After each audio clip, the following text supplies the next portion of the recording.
آج ہی اپنے رب کو منا لو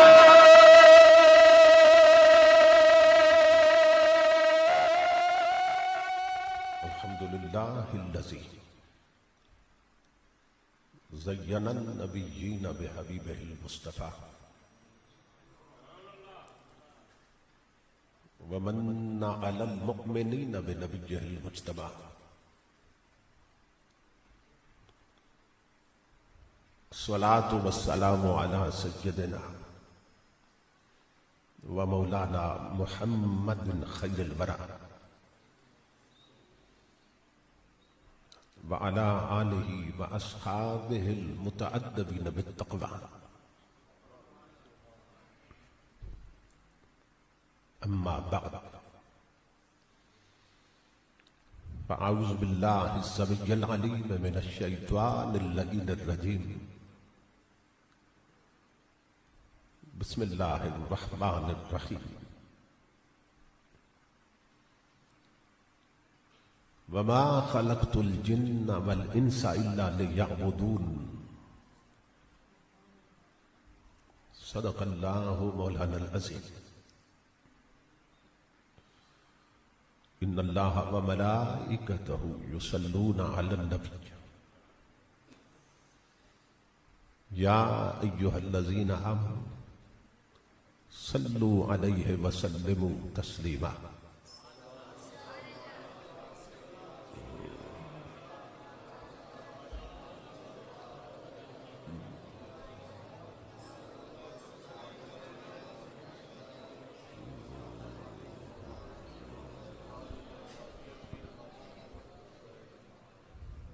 لائق صد احترام محترم مشائخ و علماء کرام اور معزز حاضرین و سامعین، اللہ رب العزت کا لاکھ لاکھ شکر ہے کہ جس نے اپنی توفیق خاص سے آپ کو اور مجھے شب برات کی ان مبارک ساعتوں میں اپنی پاک بارگاہ میں حاضری کا شرف عطا کیا اور اپنا اور اپنے محبوب مکرم صلی اللہ تعالی علیہ وآلہ وسلم کا ذکر پاک اور پیغام عظیم سننے اور سنانے کی توفیق عطا فرمائی۔ اس عظیم الشان پروگرام کے انعقاد پر میں آپ تمام حضرات کی خدمت میں بالعموم اور برادر عزیز خطیب اسلام حضرت مولانا قاری محمد آصف صاحب اور ان کے جملہ رفقاء اور معاونین کی خدمت میں بالخصوص دل کی اتھا گہرائیوں سے ہدیہ تبریک و تحسین پیش کرتا ہوں اور دعا کرتا ہوں کہ اللہ رب العزت دوستوں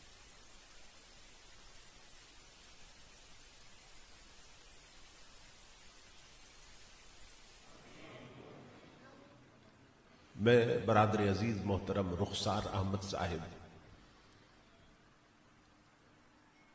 کے لیے بھی دعا گو ہوں کہ یہاں پہنچتے ہی جن کی محبت شامل حال رہی، اللہ رب العزت ان تمام دوستوں کو اجر عظیم عطا فرمائے۔ میاں حمزہ صاحب کے لیے بھی دعا گو ہو۔ آج کی رات توبہ کی رات ہے، گناہوں پہ رونے کی رات ہے، اللہ رب العزت کی بارگاہ میں آنسو بہانے کی رات ہے۔ یوں سمجھیں کہ ہم بہت بڑے مجرم ہیں اور اللہ رب العزت کی رحمت کی عدالت میں آئے بیٹھے ہیں۔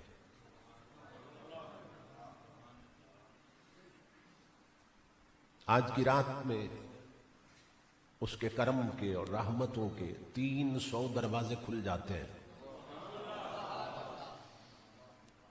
اور سورج ڈوبنے سے لے کر سورج کے غروب ہونے سے لے کر صبح کے طلوع ہونے تک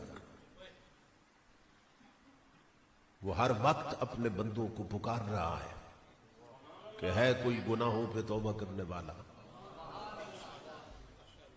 کہ اس کے آنے میں دیر ہوگی، میری بخشش میں دیر نہیں ہوگی۔ ہے کوئی رزق مانگنے والا، ہے کسی چیز کا منگتا، آئے اور مانگے اور طلب سے پہلے عطا کر دو۔ اس شب میں بہت سے لوگ جو گھروں سے نکل کر مسجد تک آتے ہیں، جب گھر سے نکلتے ہیں تو بدبخت ہوتے ہیں، اٹھ کے جاتے ہیں تو خوشبخت بنا دیے جاتے ہیں۔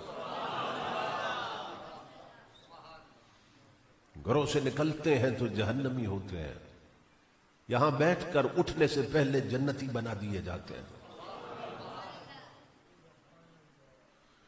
یہ ہماری خوش بختی ہے کہ ہم اس کی چوکھٹ پہ آئے بیٹھے ہیں۔ اگر ہم اپنے ارد گرد کے ماحول کا جائزہ لیں، اپنے اڑوس پڑوس میں نگاہ دوڑائیں، تو اپنی ذات سے بڑھ کے زیادہ حسین لوگ بھی نظر آئیں گے، زیادہ صاحبان دولت و ثروت بھی نظر آئیں گے، زیادہ عزت، ناموری اور شہرت کے مالک لوگ بھی نظر آئیں گے، مگر اس کے باوجود ان لوگوں کو اس طرح کی محفلوں میں حاضر ہونا نصیب نہیں ہوتا۔ تو پھر کیا وجہ ہے کہ مجھ جیسے گناہگار آئے بیٹھے ہیں؟ اس کے سوا کچھ نہیں کہا جا سکتا کہ اللہ یہاں آیا نہیں جاتا بلکہ بلایا جاتا ہے۔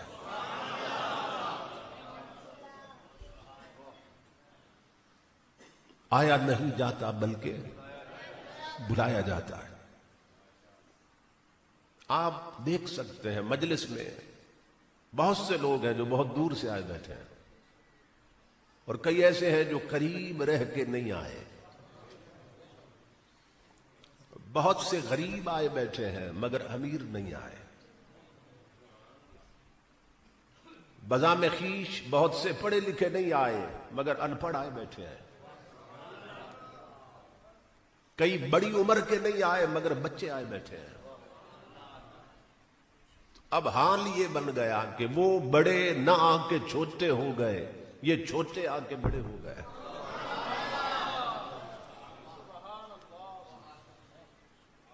اس چوکھٹ کی حاضری کو چھوٹی حاضری نہ سمجھا کریں۔ نبی اکرم صلی اللہ تعالی علیہ وآلہ وسلم کا ارشاد گرامی ہے، من تودع فاحسن الوضوء، کہ جو وضو کرتا ہے نا اپنے گھر میں کہ میں نے اللہ کے گھر جانا ہے، اس انٹینشن کے ساتھ اور اس نیت کے ساتھ وضو کرتا ہے کہ میں نے اللہ کے گھر جانا ہے، اور اچھے طریقے سے وضو کرتا ہے۔ میں نے حدیث میں ہے فَأَحْسَنَ الْوُضُوءَ، اور اچھے طریقے سے وضو کرتا ہے۔ کیا مطلب؟ شریعت کے مطابق وضو کرتا ہے، ٹھہر ٹھہر کے تسلی سے وضو کرتا ہے کہ کوئی جگہ خشک نہ رہ جائے۔ امام الانبیاء فرماتے ہیں خرجت خطایاہ من جسدہ حتی من تحت اظفارہ، کہ وہ وضو کا پانی اس کے پورے جسم سے گناہوں کو کھینچ لیتا ہے۔ وضو کرتا ہے اور اچھے طریقے سے وضو کرتا ہے۔ شرط یہ ہے کہ اچھے طریقے سے وضو کرے، لیکن افسوس یہ ہے کہ ہم نے وضو کرنا بھی نہیں سیکھا۔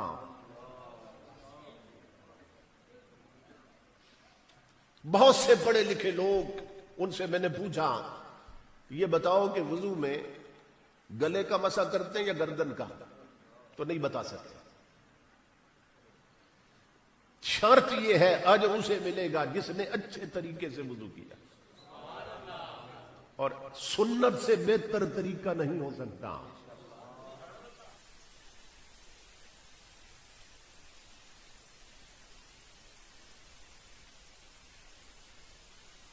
خطایاہ من جسدہ، وضو کا پانی اس کے پورے جسم سے گناہوں کو کھینچ لیتا ہے۔ اور اس حد تک اسے پاک کر دیتا ہے کہ امام الانبیاء فرماتے ہیں حتی من تحت اظفارہ، کہ اگر ناخنوں کے نیچے کوئی گناہ ہو تو اسے بھی کھینچ لیتا ہے۔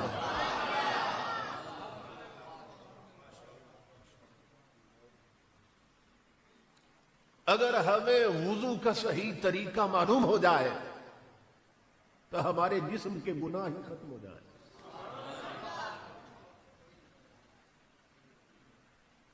لیکن ہم نے کسی عالم سے وضو کا طریقہ نہیں سیکھا ہے، کرتے تو سارے ہیں نا، لیکن ایمان سے بتائیں کہ کسی عالم کو کہہ کر وضو کا طریقہ سیکھا ہے؟ تو پھر وضو کیسے کر رہے ہیں؟ دیکھا دیکھی کر رہے ہیں، اس لیے ہمارے وضو میں بہت سی غلطیاں ہو جاتی ہیں۔ اپنے علماء سے کہہ کر وضو کا طریقہ سیکھیے، کیونکہ شرط یہ ہے کہ اچھے طریقے سے وضو کرے، تو پھر وضو اس کے ناخنوں کے نیچے کے گناہ بھی کھینچ لیتا ہے۔ وضو پر اللہ اتنا پاک کر دیتا ہے، اب آد آتی ہے میرے بندے تو بندوں کے گھر نہیں، تو میرے گھر جا رہا ہے۔ یہ چھوٹی سی چوکٹ نہیں جہاں تو اترنے والا ہے، اللہ فرماتا ہے تو بندوں کے گھر نہیں میرے گھر جا رہا ہے۔ وضو پر میں نے تجھے اتنا پاک کر دیا۔ اب حدیث پاک میں جب وہ قدم اٹھاتا ہے نا تو ہر قدم پر درجے بلند ہونا شروع ہو جاتے ہیں، ہر قدم پر نیکیاں ملنے لگ جاتی ہیں، اور یہاں پہنچتا ہے جوتے اتار کر قدم اندر رکھتا ہے، گناہ سارے باہر رہ جاتے ہیں۔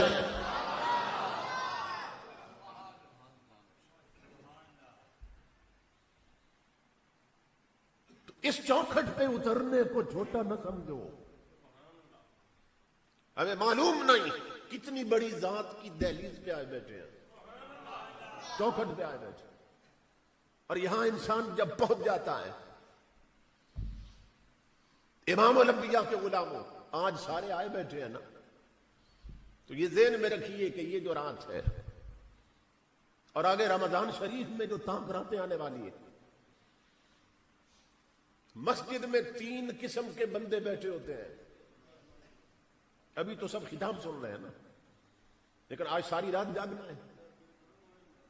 تو مسجد میں جب لوگ آتے ہیں تو 3 قسم کے لوگ ہوتے ہیں۔ کچھ ایسے ہیں جو صرف آ کے اللہ کے گھر میں بیٹھ جاتے ہیں، دیوار سے ٹیک لگا لی، ستون سے ٹیک لگا لی، اور اللہ کے گھر میں آ کے بیٹھ گئے۔ انہوں نے کیا کام کیا؟ وضو کیا، اپنا گھر چھوڑا اور مولا کے گھر آ گئے، اور کچھ نہیں کر رہے، صرف بیٹھے ہیں۔ کچھ وہ لوگ ہیں جو صرف بیٹھے نہیں، ان کی زبانیں یار کا نام جپ رہی ہیں، مولا کا نام لے رہے ہیں، کلمے کا ورد ہو رہا ہے، مصطفیٰ پہ درود و سلام پڑھ رہے ہیں صلی اللہ علیہ وسلم۔ تو یہ دوسری قسم کے لوگ۔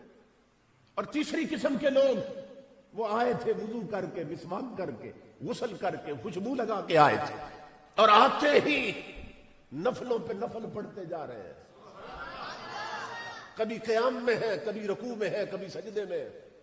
تو 3 قسم کے بندے ہو گئے۔ اللہ رب العزت فرماتا ہے جبریل آج آسمان کی بلندیاں چھوڑو اور زمین پہ چلے جاؤ، اور جبریل تنہا نہ جاؤ، میرے فرشتوں کو بھی ساتھ لے جاؤ، اور تمہاری ڈیوٹی ہے جبریل اور فرشتوں کو میرا حکم دے کہ جو صرف آئے بیٹھے ہیں نا اپنے گھر چھوڑ کے، اے نوری فرشتوں ان خاکیوں کو تم سلامی دو،